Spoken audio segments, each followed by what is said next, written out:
நமஸ்காரம். குளிர் ஆரம்பிக்கிற இந்த நேரத்துல நிறைய பேரு பாதிக்கப்படுறாங்க.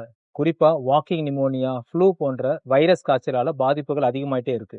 இதுல ரொம்ப கவனமா இருக்க வேண்டியவங்க, வயசானவங்க, டயபெட்டிக் பேஷண்ட், பிரெக்னன்ட் லேடிஸ், நோய் எதிர்ப்பு சக்தி குறைவதற்கான மருந்து எடுத்துக்கிறவங்க மற்றும் நாள்பட்ட நோய் இருக்கிறவங்க.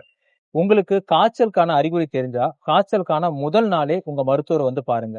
காய்ச்சல் வருது 2 நாள் கழிச்சு போய்க்கலாம் அப்படின்னு நினைக்காதீங்க. ஏன்னா இந்த 2 நாள்ல நம்ம நோய் எதிர்ப்பு சக்தி ரொம்ப கம்மியா இருக்கிறதால, கண்டிப்பா இந்த கிருமிகளால வர பாதிப்புகள் உங்க உடம்புல அதிகமாகும்.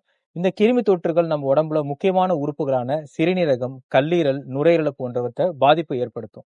இந்த பாதிப்பு 2, 3 நாள் ரொம்ப அதிகமாவறதால, இந்த நோயிலேருந்து வெளியே வரதுக்கு நம்ம ரொம்ப கஷ்டப்பட வேண்டியிருக்கும். அதனால நான் மேற்கொண்ட நோய்கள் சொன்ன யாரா இருந்தாலும் சரி, காய்ச்சல் வந்த முதல் நாளே உங்களுடைய மருத்துவரை போய் பாருங்க. உங்களுக்கு என்ன மாரியான காய்ச்சல் இருக்கு? அதுக்கு என்னென்ன தடுப்புகள் செய்யலாம்? காய்ச்சல் முத்துறதுக்கான அறிகுறிகள் என்னன்றத தெளிவா கேட்டு தெரிஞ்சுட்டு, அதுக்கு உண்டான சிகிச்சைய சீக்கிரமா ஆரம்பிங்க.